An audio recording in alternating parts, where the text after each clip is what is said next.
Hello there, I am currently in San Diego on a conference trip and I thought that this is a good opportunity to test out some travel hardware. Behind me you can see the inflatable light tube from my previous video. I bought 3 of these and only one works till this day, but really this was my fault because I used it in salty water in the ocean. It is maybe splash proof but not waterproof. That being said, this hardware is great.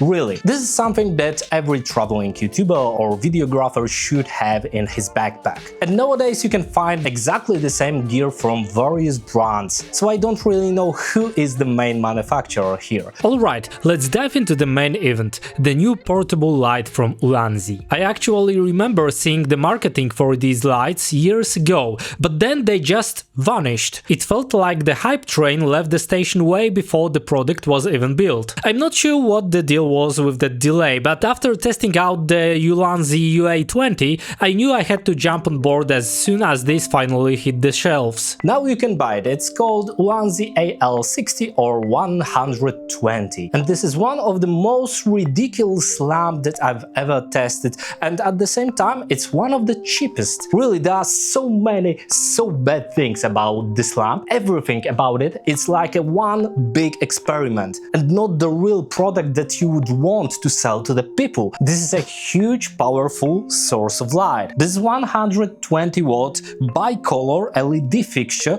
below $100. I don't think that you can get any cheaper than that, but it's so cheap that something must be off here, and unfortunately it is. There is a trend going on that all the lights nowadays must be powered by USB-C. And this goes one step further, because you have only USB-C delivery.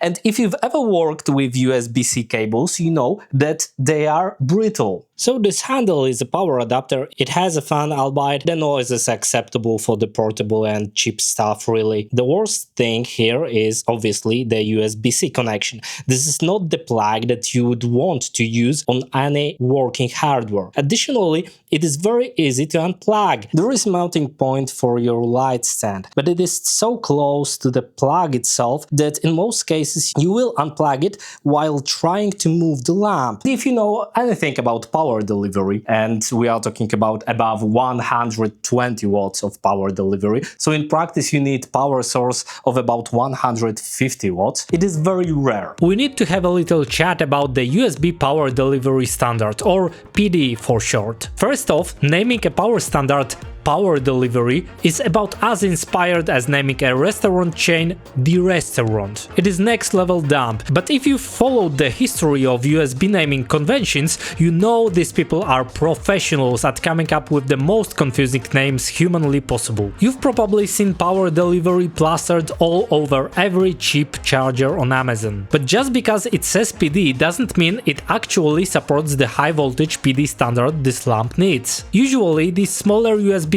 lights stay under 60 watts and rely on quick charge standards that are quite common. Plus, most of these lights have internal batteries. That's a huge advantage because the battery acts as a buffer. For example, with the Ulanzi AL120 you can plug in a weak 10 watt charger and the lamp will still blast at 20 watt because it's pulling the extra juice from the battery. It will eventually die, but it works in a pinch. AL120, it's a different beast. Finding a power brick for this is a nightmare. To run this lamp at full tilt, you need 140 watts of power, and those chargers are rare and expensive. Even if you look at budget premium brands like Anker or Ugreen, a capable brick costs nearly as much as the lamp itself. If you try to go the cheap Chinese route, you are going to get burned. You will see 140 watts in the title, but the comments will tell you the real story. Ulanzi doesn't include a power brick, they don't sell a dedicated one,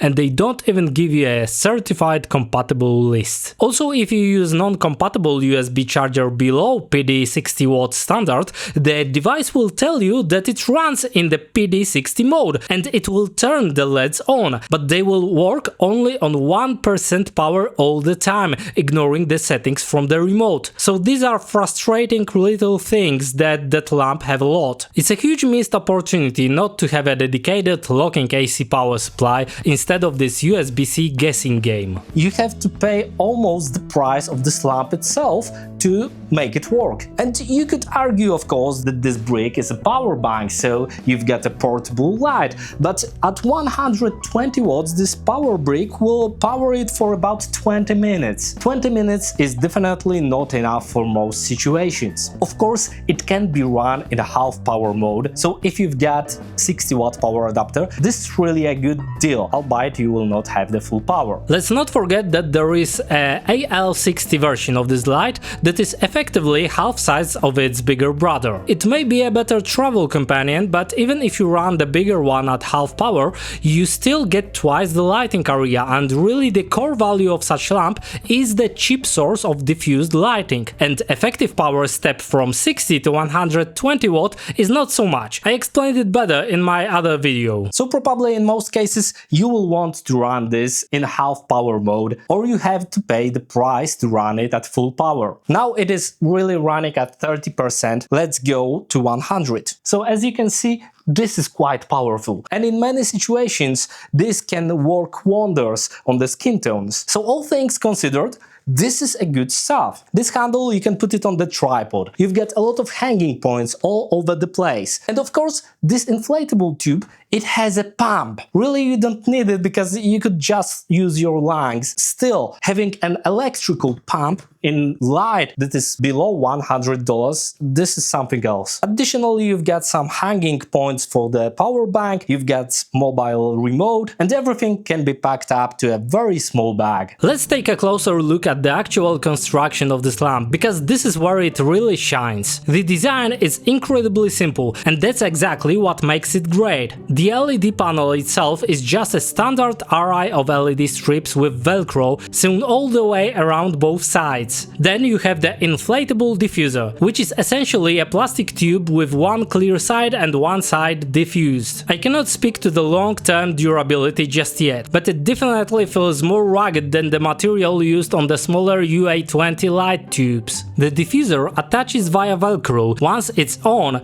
it is not coming off easily. The quality of the Velcro is impressive, and the best proof of that is the handle attachment. The handle is just a simple sheet of metal with two Velcro spots that slap onto the back of the LED mat. I expected this to be a flimsy, delicate connection, but oh boy was I wrong. This thing holds like glue. You would have to act like a total idiot to accidentally knock it off. The lamp is marketed as a portable light source, but here was the biggest question for me. How on earth was I supposed to attach my power bank? Remember that a 140 watts power bank is a hefty, heavy piece of hardware. In the marketing photos I saw what looked like a simple strap holding it on. It's covered in this thick, sticky substance that grips the power bank as if it were glued there. The strap loops through a slit in the handle, and honestly I have no idea how hard I would have to jerk this thing around to even make the power bank nudge. Look, this light is obviously great for a quick video call setup or a simple vlog at home, and that's likely what it was designed for. But you could honestly use this in a much more serious production environment, provided you have solved the USB-C issue. I've been experimenting with it, like using a black flag to create a simple skirt around it, basically turning it into a lantern. Because the whole setup is so lightweight, I can throw it on a assistant arm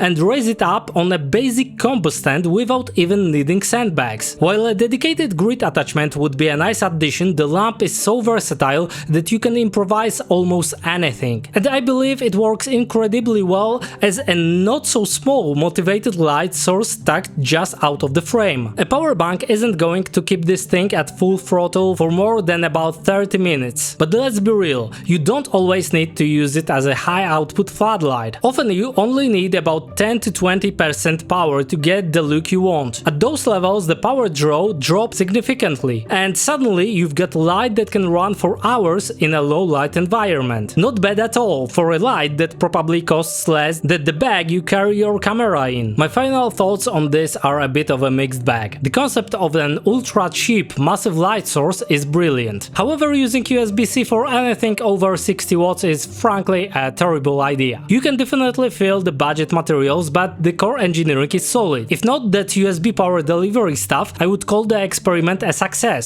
I just really hope the next generation comes with a dedicated AC adapter. Now, Ulanzi is one of those brands tightly connected to the same factories that built for more premium names like Godox. Godox showed AT200BI, which is basically a rugged, waterproof production-grade version of the AL120, a dedicated AC ballast, long cables and a much sturdier grip. The catch?